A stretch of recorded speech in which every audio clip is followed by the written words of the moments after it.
Call the Dixon County Commission regular meeting to order, November 1st, 2018. Please stand for the flag salute. I pledge allegiance to the flag of the United States of America and to the republic for which it stands, one nation, under God, indivisible, with liberty and justice for all.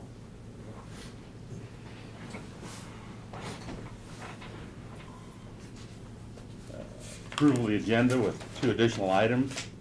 Consider resolution to remove real estate tax in the name of the Home Cemetery District for 2012 to 2017 years.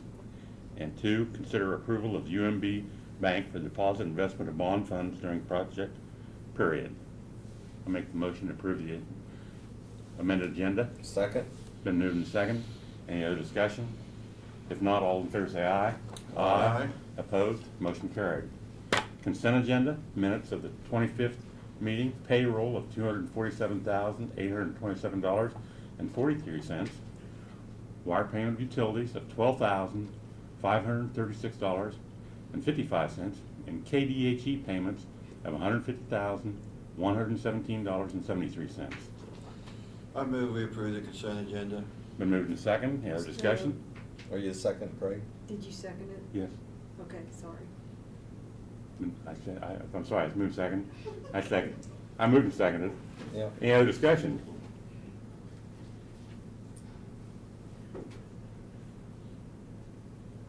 Not all in favor, say aye. Aye. Aye. Motion carried. Pause for Are you an dramatic aye? effect. Are you an aye vote too? Commissioners Committee comments and reports. Lynn, please. I don't have anything at this time. Thank you, Lynn. Laverne. Well, I stated about a month ago to watch out for the people for fall harvest and wheat planting, and I'll have to mention that with all the wet weather, it's still not over with. So there's people still working in the fields whenever it's dry enough, and seen a combine on the road today already. So, like I say, it's been a slow harvest because of all the wet weather, and hopefully we can get by a week without rain, but the fields are still wet, and like I say, it's kind of slow going. I will mention, yesterday morning, I attended Girls Center School. They had their Halloween parade of the kids with their costumes and put on a nice little program for us. And like I say, it's always interesting to see all the costumes of the kids, and some of them were quite unique. And we did have 8 show up at our house last night, which in the rural area you usually don't have what they do in the towns. But anyway, it's always fun to have kids show up. I will mention when Lynn and I attended the leadership conference in Washington, D.C., Mike Pence showed up and visited with us, but I see here that California, their delegation, they got President Trump to show up with theirs, and his comment was, county leaders are where it's at. And I think that kind of was the message that we were receiving, that they feel like a lot of the leadership does start in the counties, and they're just trying to promote that a little bit with this conference, and being able to have the contacts, for us to have the contacts that we need when we do need help from them. So that's all I got. Thank you. Randy Barton was in this morning, our Weed Environmental Services Director. The state of Kansas is kicking off an orphan tire program. There'll be more to come out about that later. You're welcome, Kathy. Yeah, it's a program where the state will pay I think it's 2006 the last time they came up with this, and so we're looking at opening up well, they can bring them to the landfill for free. There'll be more information to come. We can talk to Brad a little bit how it's going to work and stuff, Kathy, and the details. And then also last week they had a bus tour that stopped at the landfill to take tour of the landfill, and they're really excited to see the landfill, I take it, I guess. New tourist attraction. New tourist attraction, it's right on I-70. It's one of the other, destinations in Dixon County. We need to have Doug talk to them.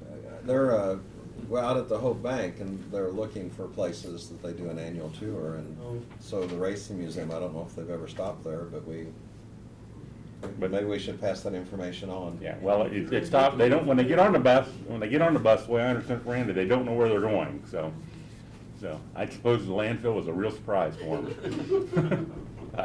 That's all I have. Brad, you want to give your report, please? Yeah, just to add a little bit to that is out at the Environmental Services, I think they did tour the household hazardous waste and talked to the RAPS director and looked at the water barrel program and things like that. So it's a little bit more than just the transfer station. So I think we do have. Don't try to party it up any. Hopefully it's something that other tourist organizations and museums, much as like the Chapman Auto Racing Museum, can look up to and compete with. And they did go to the Talmadge Museum Yes, they after did. that, so they Yeah. did spend some time in the county. Let's see, several things today. First off, the bridge down at 970 Union Road is on the downhill slide of being finished. Martin said that yesterday and today they're asphalting the approaches, and then the dirt workers will come in and finish the dirt, and we'll get the guardrails on, and it should be ready to be open. And so with any luck, weather permitting, not only good for the farmers, but it's good for the construction too. First of the week, hopefully that bridge will be back open, so.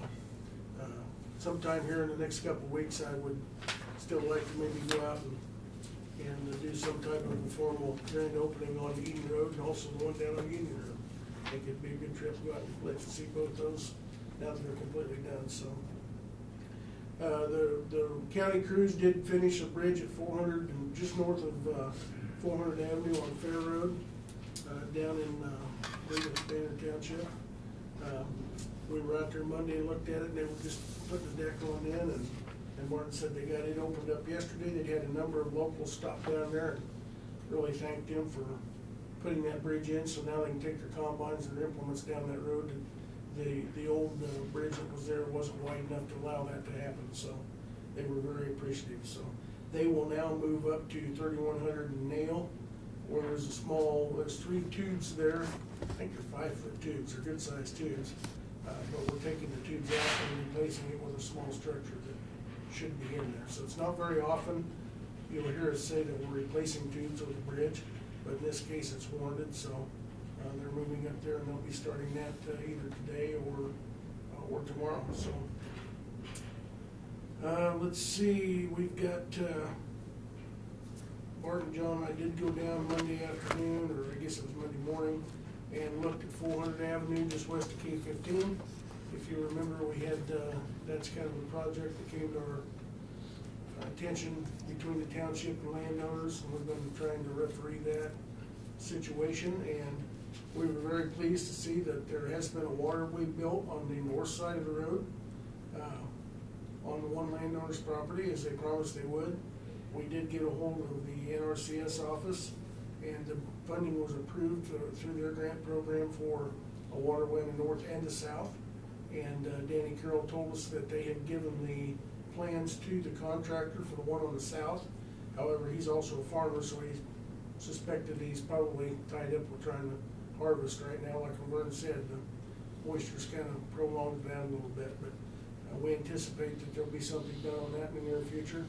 We've also reached out to the township board and asked to meet them on site first of next week to talk about what the next step is and how we can help them replace the tube over by K-15. So, and so we're waiting on them to confirm when they can meet with us. So I think it's progressing along pretty good. So we'll stay on top of that. A little update on the jail. It is continuing to move forward. Met with one of the Goldberg Group architects earlier this week, along with the judges and the Sheriff's Department personnel kind of ratcheting down some final plans on both their office areas and the courtrooms. And it went very well. So, they did bring us a set of current plans that are literally about that thick.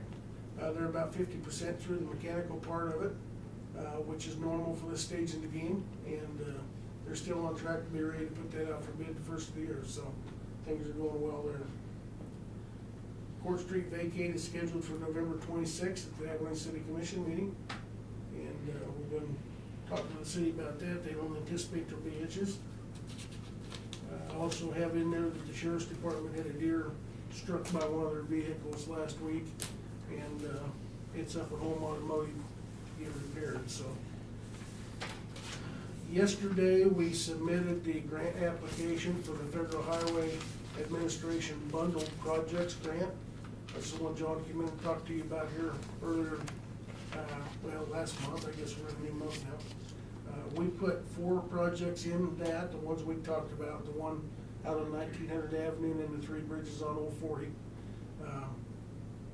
Which, like John told you, we talked about before, we know it's a long shot, but, you know, we know for certain if we don't apply, we won't get it. So we submitted it. John did a lot of work on that, and I very much appreciate his detail and work on it. It was submitted to KDOT yesterday, so we'll find out how it goes. We suspect KDOT will probably get most of the money, but again, nothing ventured, nothing gained, the only thing is for sure. So we put in for it, we'll see what happens. And then last, you have the year-to-date staffing reports there for your review if you have any questions on those, but nothing that jumps off the page at me. Back to the jail progress, what's the time schedule? Is it still looking like the plans will be ready, first year ready to bid? First of the year, and then, of course, we'll give probably a 30-day window for the bids to come back, which would put us at the end of January, and then have, you know, bid selection. And so I think we're still looking sometime during the month of March to have things actually kick off and start. Now, this week, we've had the surveyor was in, I think, yesterday or the day before, surveying hazmat stuff in the building. You know, we need to do a hazardous material survey, and they were looking at ceiling tiles and floor tiles and things like that. Last week, the Cobb Valley was outside. If you drove by for about 2 weeks, they were doing the ultra survey around the building and the facility and stuff. They go into a whole lot of detail on that. So those are getting completed. We've got to do the geology yet, and I'm not sure when that's going to come in. They'll do some core samples around the building to see what they're gonna. They don't want any surprises when they start digging down and put piers and stuff in and stability stuff for the new facility. So, but we anticipate that'll happen anytime, hopefully before snow flies. So yeah, everything's still on track. It's not a year ago like we would have liked it at it, but things are going well. So you just don't realize how much detail is in something like that until you sit down at the table and start going through those pages. It's just amazing. So just a lot of time going into that right now. So, but if there's anything that needs to be done, it needs to be done now. Yeah. We don't want any surprises as we get into the project. So. Any questions for Brad? Doug? Brad, do you have on the resolution on it's on today? Yeah. Yeah, they added it to the agenda. All right, so the only thing I have that's pending is the tax, to remove the tax from the year 2012 through 2017. Right. On the home cemetery in Union Township. The Board of Tax Appeals approved the request for 2018, and so this will clean it up from prior. So that's the only thing I have pending. Thank you, Doug. Township's not interested in paying property taxes. No, they're not interested in paying property tax, and that's one that I'm afraid probably it slipped through the crack. It was owned privately, and then it kept showing up on the tax sales, and so then we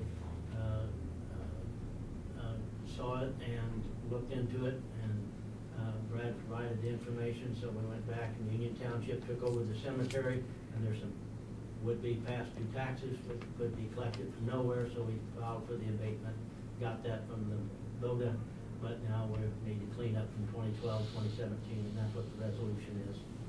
Thank you, Doug. We're gonna have a reporter from elected officials, county clerk.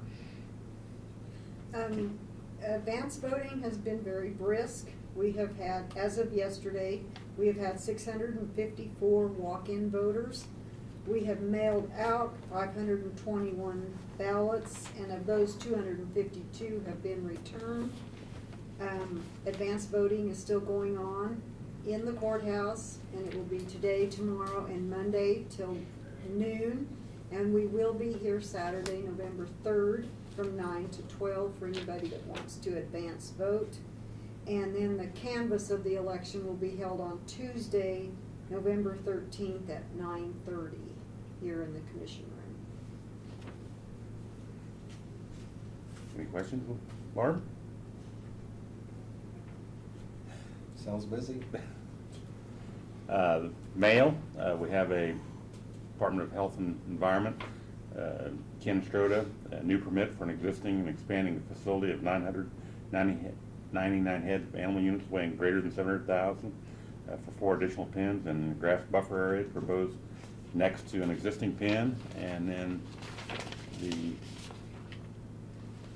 City of Solomon proposal to permit to an existing facility. The facility is a 4-cell wastewater treatment system. The proposed permit contains limits for biochemical oxygen demands, total suspended solids, and ammonia, as well as monitoring for PHE, E. coli, total phosphorus, chloride, sulfites, and arsenic.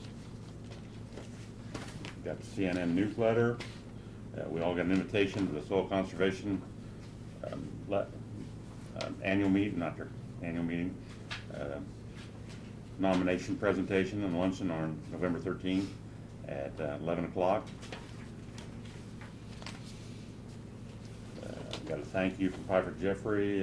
Thank you for the opportunity to work with the county and the Public Building Commission on the issuance of the Series 2018 revenue bonds. And there's a magazine from the Kansas Sheriff's Department. That's a picture of the 3 officers that were, well, 2 of them were down at Orland, Wyandotte County, and then the gentleman that was killed down in Sedgwick County on the front page.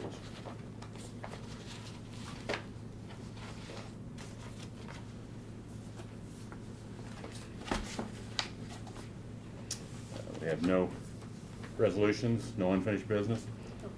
Review and consider county handbook, new policies, 326, accrued holiday pay and paid leave benefits, and replacement policy of 5114, smoking and tobacco use policy. Brad, you want to highlight those?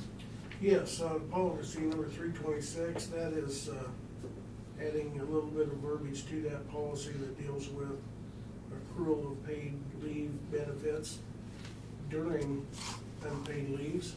And we've never really had a policy that dealt with that, but essentially, currently as it reads, if you're on unpaid leave, you continue to accrue leave. And we don't believe that that is fair to the employees that are accruing leave or right, so it kind of cleans that up, that if you're on unpaid leave, that you would not continue to accrue benefits, specifically sick leave and holiday and vacation leave. And then on number 514, that has to do with smoking and tobacco use. And currently, our policy that was adopted in 2008 for smoking doesn't specify anything about smokeless tobacco. And so this adds tobacco products to include smokeless tobacco and other products that, you know, currently the big thing with that is the vaping and things like that. And so that includes what is the standard language in the smoking and tobacco use policy. It updates 10-year-old policy, so. I'd move that we adopt these 2 changes. I'll second it. Been moved and seconded. Any other discussion? If not, all those in favor say aye. Aye. Opposed? Motion carried. We have on our agenda 2, consider bid for purchase of new pickup for the Road and Bridge Department.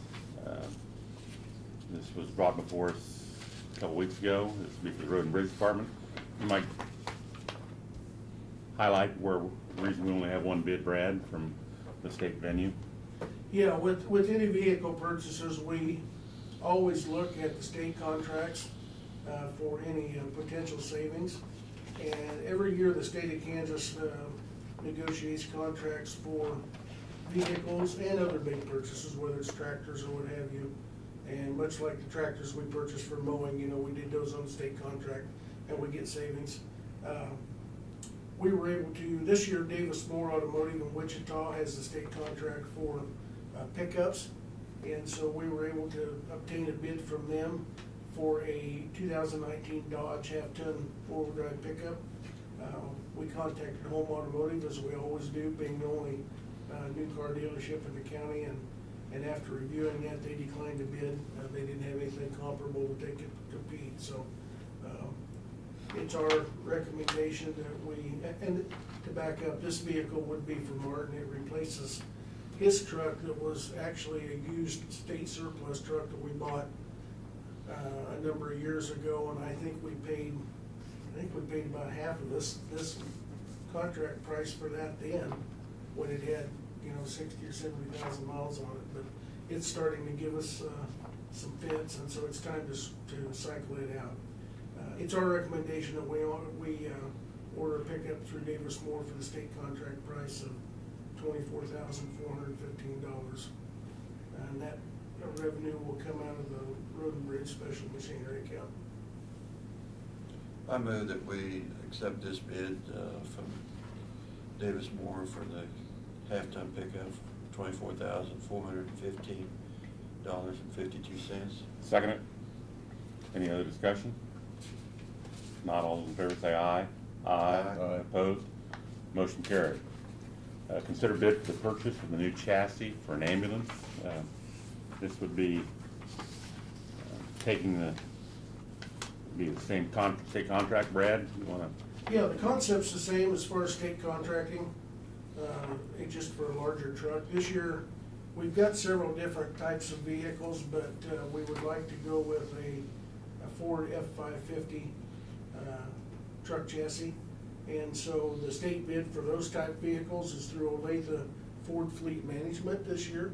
And they're really the only dealership in the state, is my understanding, that is big enough to handle those trucks. And they actually sell trucks under this contract nationwide. I mean, and I just went by there 2 weeks ago, and they have a lot of vehicles on the lot. But at any rate, we did get the state contract price for that particular chassis. And we've also added into the specifications what's called a liquid spring system, which is a hydraulic type spring system on the front and back that provides a better ride when you're using it for an ambulance. It's by no means a Cadillac, but it is quite a bit different than having a leaf spring ride. But they also install that there when they receive it, and then included in the bid price is shipping to have it shipped directly to the plant in Texas where the remount process will take place. So this purchase is strictly for just the chassis that will be sent to Texas with the added requirements. The state contract price is $61,635. I'd move that we go ahead and purchase this new chassis from the Olathe Ford Fleet, $61,635. I'll second it. It's been moved and seconded. You might go into a little more detail, Brad, on what we do with it when we get it down there, just for the. Sure, and along with that, of course, the next thing we'll be coming back and asking is for the permission to contract with the company to get it remounted. But if you remember, I know Laverne remembers, and I don't remember whether you guys have probably been on long enough, but we've talked about Right. remounting for a number of Yeah. years. Ambulances are certainly one of the most expensive pieces of equipment that we purchase as a county government. The last one we purchased in 2017 was $252,000. One of the things that we've looked at for years is purchasing quality ambulance that the box on the back can be removed and remounted onto a new chassis, because the chassis is the part that wears out, the driving vehicle. And so all of the ambulances that we currently have, all 5 of them, are capable, and quality is such that they can be remounted. So this is the first experience we're gonna have with remounting. Riley County and some other counties in Kansas are just ahead of us in this venture. They've done some remounting, it's worked out well for them. Sedgwick County's done it for a number of years. So we have contacted a company in Wichita, or in Texas, Professional Ambulance Sales and Service, which is out of Comanche, Texas, and they have provided us the pricing to do that. To remount the ambulance, we've gotten the specs that we need from them, and at this stage in the game, the bid price that we've got from them to remount the ambulance is $109,841. So you couple that with the price of the chassis, that brings us to a total of savings, or of the total cost of $171,086. And that's an $80,748 savings over what we paid last year for a new ambulance. So I guess I'm very tickled in the fact and pleased that all these years we've talked about remounting, and we thought we'd get between a $50,000 and $100,000 savings. We didn't know exactly where it would come in, but it's come in on the high side of that at almost $81,000. So, and that's comparing it to last year's price of the chassis. And it might be It'd higher. probably be a little bit higher this year, so if we actually compared last year's price, or this year's price to this year's, our bid, so. The bottom line is, we're doing everything we can to maintain the same quality of vehicle, and to save money while we're doing it, so I think we're gonna be able to do that. So once the chassis is shipped to Texas, then we will take our old ambulance and drive it to Texas and leave it off, and then between 120 and 140 calendar days, it will take them to take it off, basically redo where everything needs to be redone, and repaint it, remount it, hook up all the electronics, and they are very electronic heavy, as far as very electronic rich, with all the features they have. And when we go to pick it up, we'll have a new ambulance, so. Thank you, Brad. Call for the vote. All in favor say aye. Aye. Opposed? Motion carried. Additions items were added. Consider resolution to remove real estate tax from the name of the home cemetery for 2012 to 2017. That'd be resolution number 110118. I'd move that we adopt that resolution. I'll second It's it. been moved and seconded. Any other discussion? If not, all in favor say aye. Aye. Opposed? Motion carried.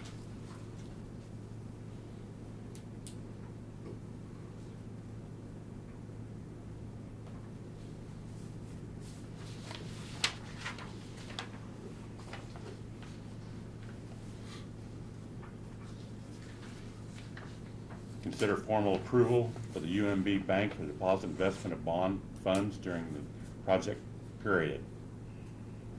Brad, Janelle?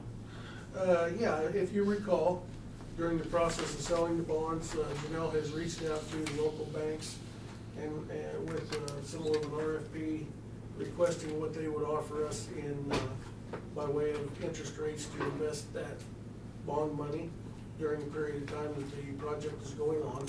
And she received back several responses, with UMB being the highest interest rate from one of the local banks. We've talked to Piper Jaffray, Clayton and Piper Jaffray. Currently, the money where it's sitting is not doing anything, not gaining any interest until we tell them what to do with it. We think there's some benefit to putting it with one of the local banks during the period of time. So it's our recommendation, and Piper Jaffray concurs, that we go ahead and invest that $13.5 million in UMB for the time period. We have provided them with a drawdown schedule of when we will need a certain amount of money, so that we don't get it tied or locked in where we can't have it without a penalty. And that way it'll generate a pretty decent amount of interest over a period of time during the project's going on. So Janelle's here to answer any other questions if you have them, so. I'll make the motion, we approve the UMB Bank for the deposit investment of the bond funds. Second. Been moved and seconded. Any questions? You know, the safety factor of that part was, the questions were asked and everything's satisfactory there. Everything's satisfactory. There's, it's highly rated in securities or collateralized, which is what our request was. The worst thing that can happen is if the money just sits there and doesn't earn any interest, so. All those in favor say aye. Aye. Opposed, motion carried. Future meeting and agenda items, November 8th, proclamation declaring